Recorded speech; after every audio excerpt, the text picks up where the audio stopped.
Can you stick to the fight when you're hardest hit? Can you persist in the face of difficulty? Can you still put in efforts day in, day out, even when you're not seeing the results? So develop some of these traits, because guess what? We were probably not taught all of this in school and college. And maybe these things cannot be taught formally. So stay open. Don't expect results to appear overnight. Stay in the game. Dress up, show up. Don't give up. Hi and welcome to another episode of the peopleHum interview series. This is your host Anushka at peopleHum. peopleHum is an end-to-end, one-view integrated human capital management automation platform, the winner of the 2019 Global Cody Award for SCM that is specifically built for crafted employee experiences and the future of work. We run the peopleHum blog and video channel, which receives more than 400,000 visitors a year, and we also publish several interviews with well-known names globally every month. We have with us today Simerjeet Singh. He's a motivational speaker, virtual keynote speaker, mindset coach, speaker on innovation, leadership, culture, and growth at Cutting Edge Learning Systems. He's a certified NLP practitioner and personal performance coach from the UK. He has spoken with more than 200 groups, from CEOs to young professionals and students from more than 50 nationalities. He has delivered virtual presentations on how to focus during uncertain times, leading in uncertainty, and self-leadership in uncertain times. Working with partners from different countries, cultures, and languages has really shaped who he is, and that's really what just gives him an understanding on how to maximize diverse perspectives and working styles. Simerjeet realized that he was driven to share this understanding on a larger scale, and that's why over the last decade he has helped more than 200 organizations get everyone growing in the same direction. We're so happy and honored to have someone of his stature today on our interview series. Welcome, Simerjeet. It's a thrill to talk to you today. Thank you so much, Anushka. Very comprehensive introduction, and quite an introduction. I'm very impressed. Thank you so much for having me. It's a pleasure. Thank you very much. The pleasure is absolutely ours. So Simerjeet, diving right deep into the interview, you've been a growth catalyst at Cutting Edge Learning Systems for a long time. So what has your journey been like for the past 13 years there? And we'd really like to know more on the work that you do.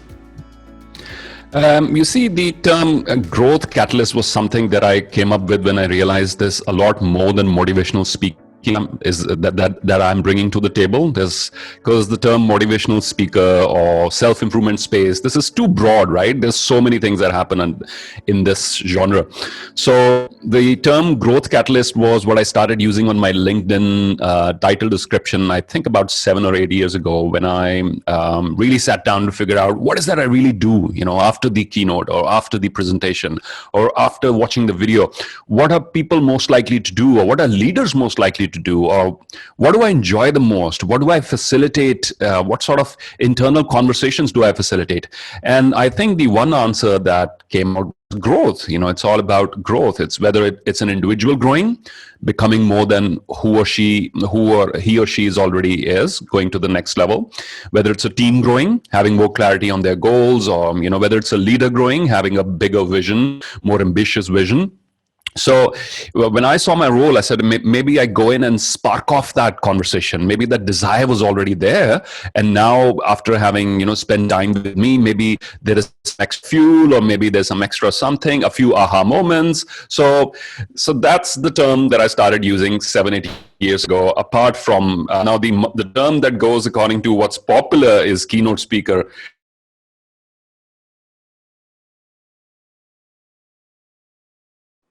What I love doing is also inspiring innovation, because I believe innovation is when great things happen. And leaders create an environment wherein people can now bring in. So, and also about culture and leadership. So my journey has been interesting because we build this from the ground level up. Cutting Edge Learning Systems and this whole journey. So I did not have any previous experience in this. I am not an MBA graduate. I live in a tier 2 city in the country, in Jalandhar in Punjab. I did not, when I moved back from the UK in 2007. I did not move to a metro city. I'm always been a small city person. I feel comfortable here back home. Large cities in India, the metros, they overwhelm me because, having spent most of my time in a small city, like 18, 19 years before I left for my travels in 5 different countries across the world. So I've always had that connect. For India, for me, was home was here. So I came back here. It was quite a challenge to do what I'm doing now from here. But I think every step of the way was very, very rewarding, and Anushka, in the sense that we had to innovate, in the sense that we had to think outside the box, in the sense that we had to work way harder than others. But all that has been very rewarding, because what we're able to do, I believe, difficulty brings out the very best in you. Difficulty reveals your character. Difficulty strengthens your foundations. So it definitely has not been an easy ride the last 13 years since 2007. Definitely not an easy ride. But that's exactly why I signed up for this. I was bored of what I was doing earlier. Easy, I don't do easy. Easy is boring, right? Give me a challenge. And therefore, I always say, apart from being a keynote speaker, I look at myself as more as a problem solver. Give me problems to solve. So when XYZ, any corporation is inviting me, I would love to talk to the senior team, to the C-level team, to the CEO, to the leader, find out what is your vision, where are the issues, how can I help? So the how can I help part comes in from my hospitality DNA. I spent about 8 years in the hotels, standing in hotel lobbies across the world asking people, how can I help you, right? And that's still very much the DNA, the underlying DNA. But the what I enjoy doing the most is solving problems, solving problems of teams not communicating to each other, teams not aligning, individuals not living up to their highest potential, of developing leaders, of inspiring innovation, of creating a culture where best ideas flourish. Right.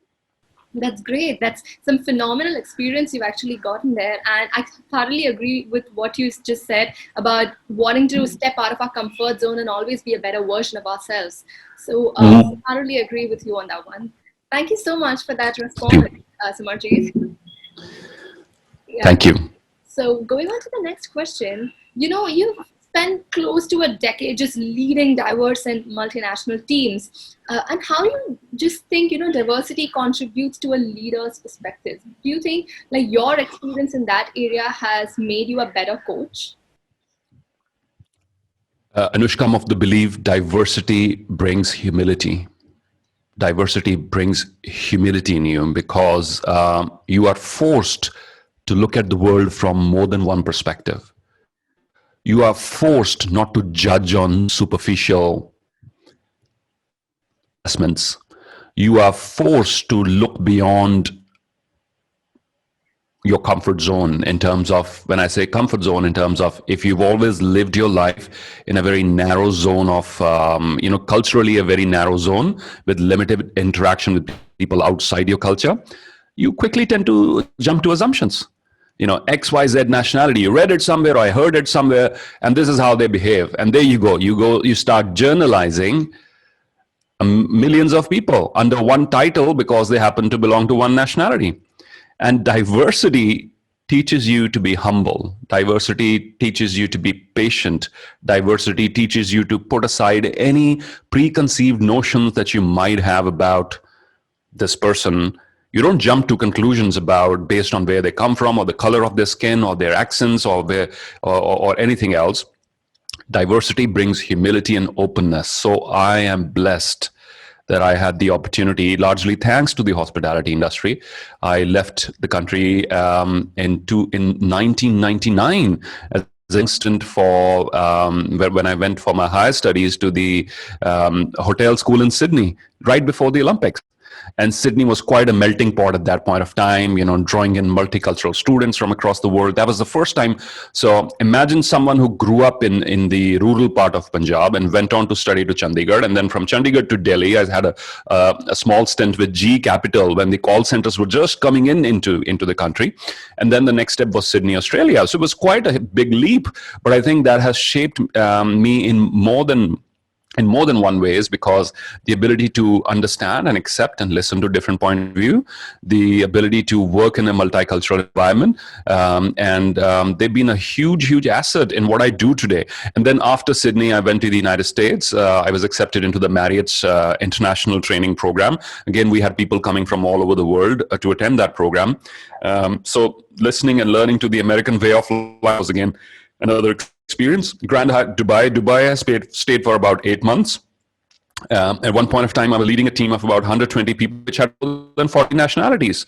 So from Moroccan, Palestinians, to Lebanese, to Egyptians, Sri Lankans, Bangladeshis, Pakistanis, Indians, British, South Africans, had the whole mix of people. So, and this was pre-opening. So we had to align the whole team who were hired from different professions. Many of them were not even from the hospitality profession. And we had to hire them to we had to train them, I beg your pardon, we had to train them to very demanding standards of Hyatt International in terms of the service thing. So that was quite an experience, right? Getting all these people to shed their previous baggage and now to come into this role as a new Hyatt International employee, quite a hands-on learning experience.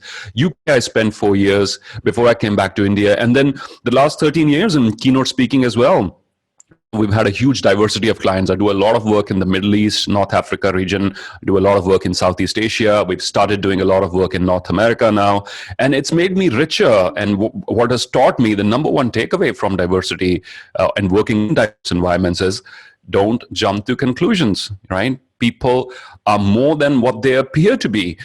You cannot predict anything based on a person's surname or where they are located or any sort of predictors that you might be used to in a normal environment. So it demands, it becomes a way of life then. And I believe since that humility comes in, you learn so much. You learn so much because there are no barriers. You don't consider yourself special. So it's both ways. Neither are you special neither are you better than anyone, nor are you below anyone. So you're now an observer, you're now a student, and everybody who comes across is a teacher. And I think that really adds on a lot to your learning. That was great. That was such an enlightening response, and I couldn't agree with you more. And it's wonderful how you actually get diverse people from various backgrounds and actually also get, in a way, exposed to multiple perspectives to a situation. Right. That's Mm-hmm. the need of the hour. And it's great how you can actually not just have diverse representation of people, but also integrate and incorporate them in the same workspace, have like a neutral attitude to all. So completely agree. Right. Mm-hmm. Mm-hmm. Thank you. So going on to the next question, you've also mentioned that you've led certain discussions in multiple settings, and these settings range from small strategy meetings to retreats to student orientations and even annual business conferences. So would you say the Mm-hmm. approach towards, groups of different sizes and compositions are really different? Yeah, you really, I think whether you're a coach or you're a professional speaker or you're an organization development consultant, if you are in the business of people development, context is everything. Who you're working with is everything. Trying to look at the world from their perspective is everything. I think coaches, speakers, trainers, consultants should be spending a lot of time just trying to understand, I hope I'm not imposing my existing knowledge on this group. I hope trying to look at the world from their perspective. I hope I'm trying to get to know who they are, what their challenges are, where they're trying to go. So both things, where they are today, where do they aspire to be, who are they, what are their challenges, can I step into their world for a while? Can I listen without any preconceived notions? And can I now see things the way they are looking at? And now that I'm a part of them, so I spend a lot of time doing this, trying to be a part of their world. If I'm talking to a student group at a university, I would love to do that. I'd like to go back to my own college years and understand, hey, perhaps I'm not giving too much gyan here, too much wisdom. Perhaps I'm not standing on a pedestal trying to preach, this is what you should be doing. When my own college life was no different. When when I wanted to break the rules and just do other things, and I was distracted and focused, how come now I can suddenly stand on a pedestal and preach to these young college students, say, don't do this?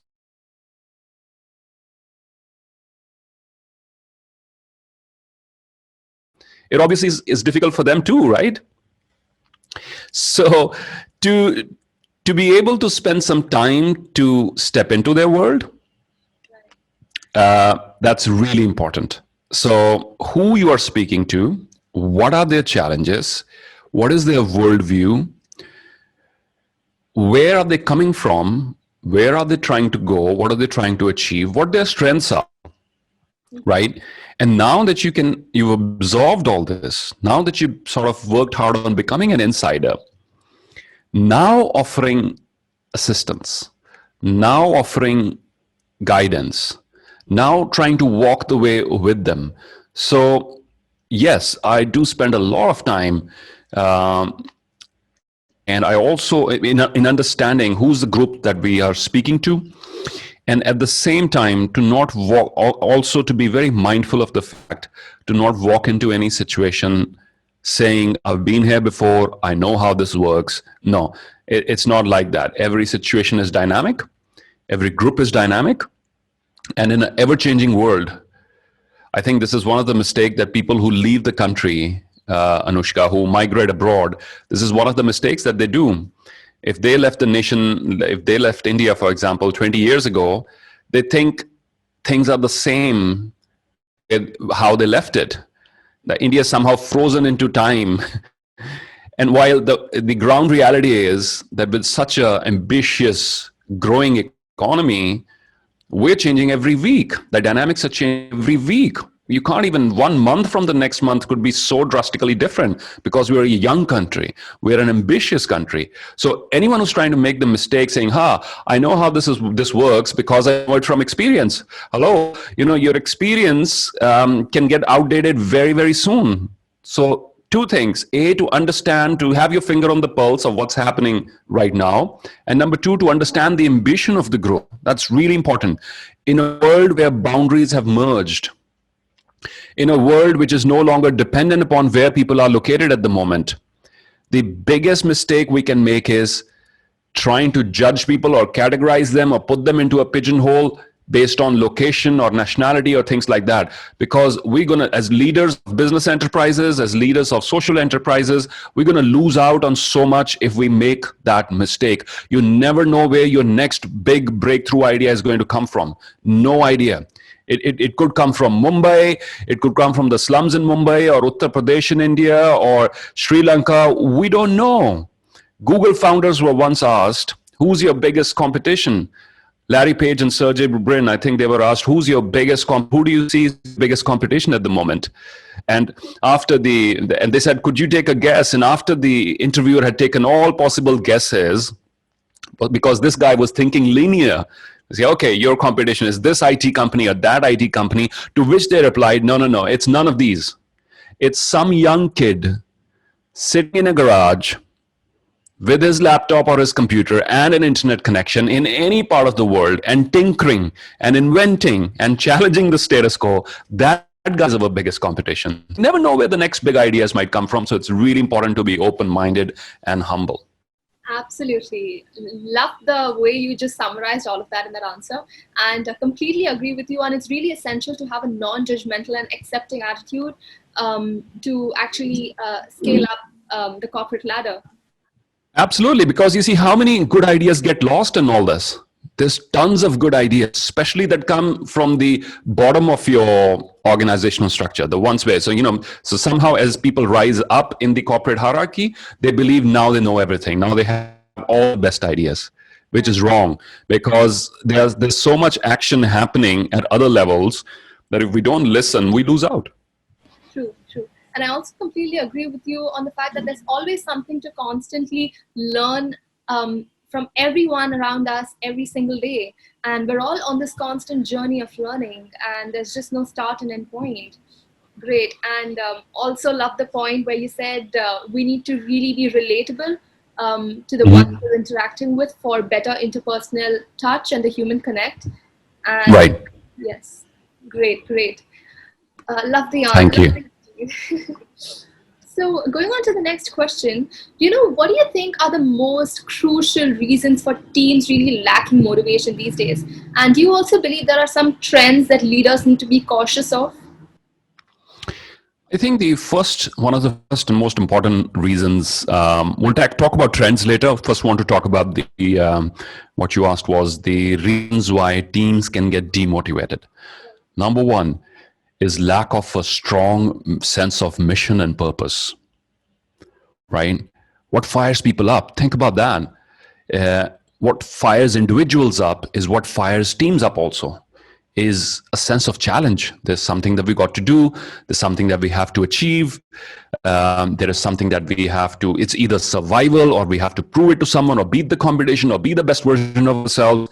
It's a strong sense of mission and purpose. Who are we? What do we stand for? And what are we trying to accomplish? So number one is sense of mission and purpose.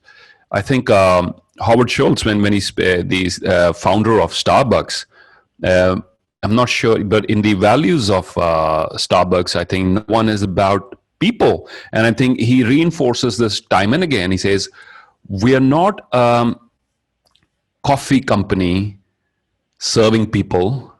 We're a company serving coffee, right? To flip that model on its head, to understand. So when people have a strong sense of mission and purpose, that they look at all these new disruptors that came into the market, whether it was Ola or Uber or taxi aggregators or others, they all had a strong sense of mission. You know, we're going to reduce the costs or make things easier for people, bring accessibility and things like that. So that keeps people fired up because that's intrinsic motivation. Employees walk into saying, hey, I'm part of something that's trying to add value to the world. It's much more than a paycheck. So youngsters are moving from a paycheck to purpose, to the end of the month money, to how am I contributing into making a better world? That's number one. Number two, one of the reasons why teams get disengaged and demotivated is lack of communication. And when you talk about trends, I think this is the number one thing that every leader should be on the lookout for. The breakdown of communication within teams is perhaps one of the signals, first signals and a strong signals that organizational health is going down. When people are no longer willing to say what they feel or express what they feel, or right, or they're not communicating important information, they're not passing, they're withholding information. That's when turf battles have become very strong. That's when territorial wars have become very strong. That's when the me has become larger than the us. That's when you've forgotten about where the team is going, and it's not all about now protecting your status quo, right? So that's dangerous. Number three, I think the trend to look out for, and also the reason why sometimes teams get demotivated, is lack of engagement. Engagement of human beings are really important. So that should be the focus. Engagement not just in the work, but in the overall well-being and development of the employee. I think it's very simple. We all have a sensor, Anushka, and we are able to tell when someone cares for us, we know we are in a caring environment, people flourish. People flourish. But if people get the feeling that they're in a transactional environment, that sort of inhibits their creativity and their ability to give their best. So also trust, right? Especially in inter-team communications, or it's really important. What is the level of prevailing level of trust that's going on? And another very important thing, and this is for leaders to listen to this, lack of authenticity.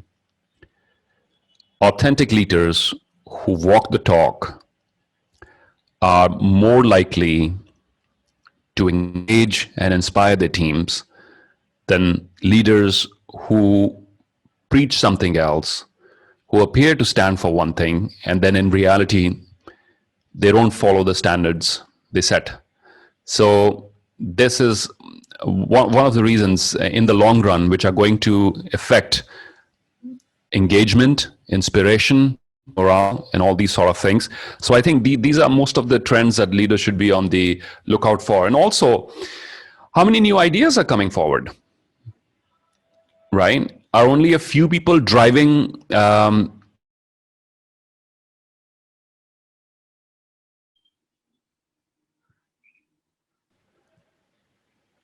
how many people genuinely care for making the life easier for their end customers, for their end users. So these are the sort of things that will also give an indication. And also, I believe, so innovative ideas was one. And when we talk about how teams lose motivation, um, are we putting in an effort to develop them, right? That's really, really important, because one of the basic human desires is to become more, is to do more, is to learn more. So if that's happening, you will see engagement going up a lot, because people are now continuing their learning journey. So it's important that organizations also become universities of the future, which means where university education does not stop in a formal education setup, but it continues on the job as well. And that will really, because we're now in the world of ideas and innovation. Moving from the industrial revolution, it was all about machines. And even though we've got AI and machine learning and so many new trends coming in, where perhaps a lot of the things that human beings do will be outsourced, but then what? They say what is going to be outsourced to machines is going to be the 3Ds: the dull, the dangerous, and the dirty. These are the jobs that machines can do well. And they should be doing those jobs, because so that human beings can be freed up to do what they do best, to come up with creative ideas, to lead, to solve major problems which are beyond artificial intelligence at the moment. So who knows, maybe artificial intelligence becomes really good and supersedes human intelligence. But until then, we need people. I always say, and especially to the tech folks, I always say, please don't be under the misconception technology does not run the world, although it appears to be, right? Our technology runs the world. No, it doesn't. People run the world. People like you and me run the world. So Zoom is enabling this conversation between Simerjeet Singh and peopleHum and Anushka right now. But Zoom is the enabler. Absolutely. It's people having a conversation. And the same thing for every brand new technology that you might bring in. It's not a substitute for human beings. It can be an enabler at best, and that's it. And beyond that, we should not overlook the fact that it's people who run the world, and therefore people must be understood and engaged and inspired. Loved it. Loved all the points that you just mentioned, and even the 5 steps.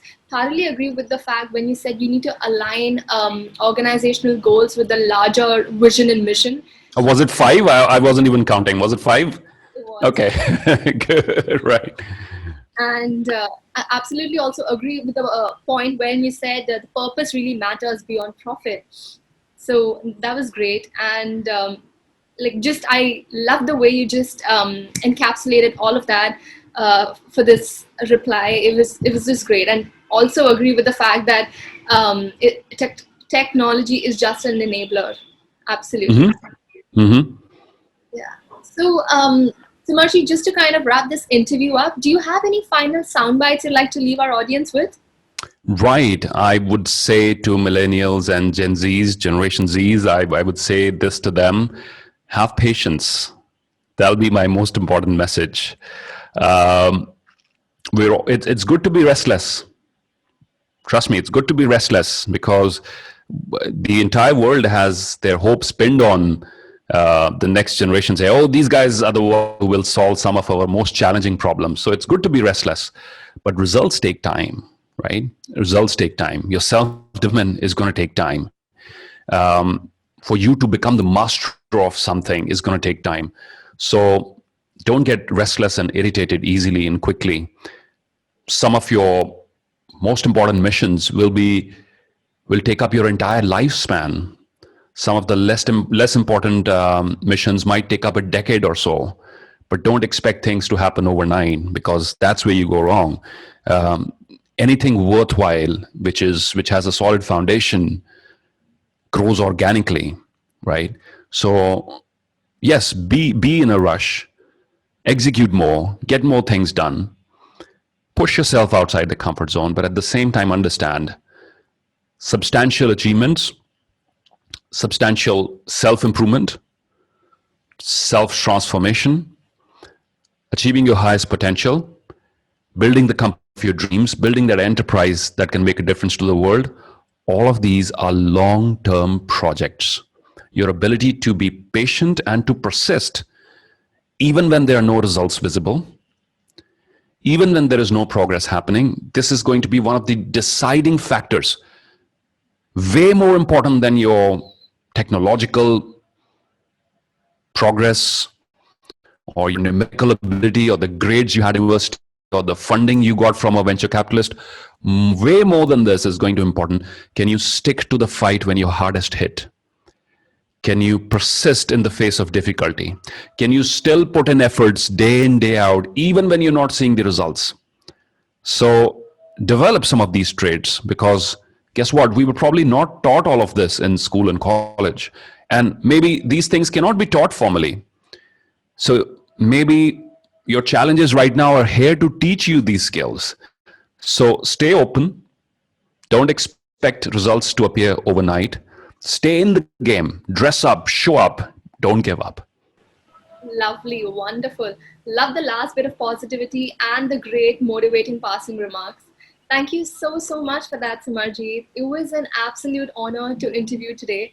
And just, I loved all the insights and the way you just lucidly expressed your thoughts, especially on the 5 steps and even on the topic of diversity. I really appreciate you taking out the time and talking to peopleHum. And I'm sure our audience are really going to benefit from this interview. Thank you so much, Anushka and peopleHum, for the opportunity. You speak very well. Thank you for the insightful questions. Pleasure interacting with you today. Likewise. We shall surely stay in touch, and yes, doing like really hoping to do a second lap of this sometime in the future. Sure, we can consider that. Yeah. Thank you, and have a happy and healthy time ahead of you. Have a great weekend. All right, Anushka, take care of yourself and peopleHum team. Thank you. Bye bye.